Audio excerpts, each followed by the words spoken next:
Yang kedua, contoh soalnya anakku. Ini bisa nanti dilihat. Cara penyelesaiannya sebagai berikut. Baik, mula-mula benda berada, katakanlah ini di titik A.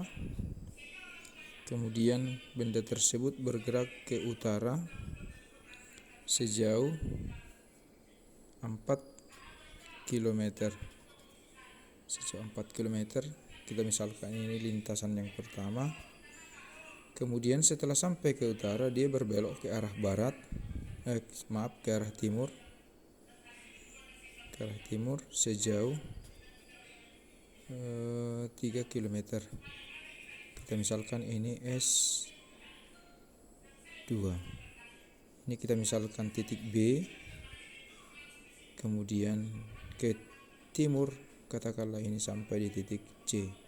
Nah, kita mau menentukan sekarang besar jarak yang ditempuh dan besar perpindahannya.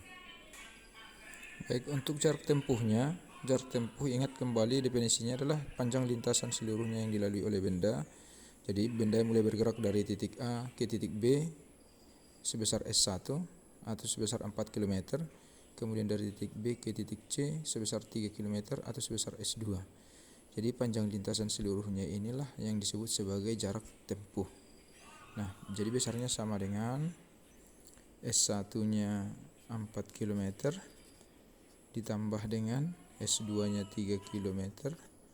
Maka dalam hal ini kita peroleh jarak yang ditempuhnya sebesar 7 km. Nah, sekarang untuk perpindahannya, benda ini bergerak tidak segaris semuanya, melainkan membentuk sudut 90 derajat dari titik mula-mulanya ke titik akhir. Nah, sehingga dapat kita cari perpindahannya ini, dari perpindahannya itu sama dengan AKC. Inilah yang disebut sebagai perpindahan atau selisih dari titik awal ke titik akhir. Nah, besarnya ini sama dengan dapat kita hitung dengan menggunakan teorema Pythagoras. Itu dengan menggunakan persamaan delta S kuadrat sama dengan S1 kuadrat ditambah dengan S2 kuadrat, di mana delta S ini adalah sebagai sisi miring dari segitiga siku-siku ini. Jadi delta S kuadrat sama dengan S1 kuadrat tambah S2 kuadrat. Nah, di sini kita peroleh, kita masukkan nilainya.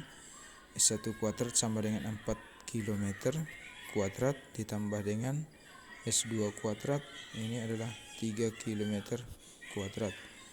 Nah, 4 kuadrat sama dengan 16 km kuadrat ditambah dengan 3 kuadrat, ini sama dengan 9 km kuadrat. Nah, akhirnya kita peroleh sebesar 25 km kuadrat. Ini masih delta S kuadrat. Untuk menentukan delta S-nya atau perpindahannya, maka di sebelah kanan, di ruas kanan kita akarkan, yaitu akar 25 km kuadrat. Nah, akar 25 sama dengan berapa? Sama dengan 5 km kuadrat, akarnya kilometer. Jadi besar jarak yang ditempuhnya 7 km, sedangkan perpindahannya adalah 5 km. Jadi jarak yang ditempuhnya adalah 4 km tambah 3 km, sedangkan perpindahannya adalah 5 km dari titik A ke titik C. Oke, demikian anak-anakku, selamat belajar.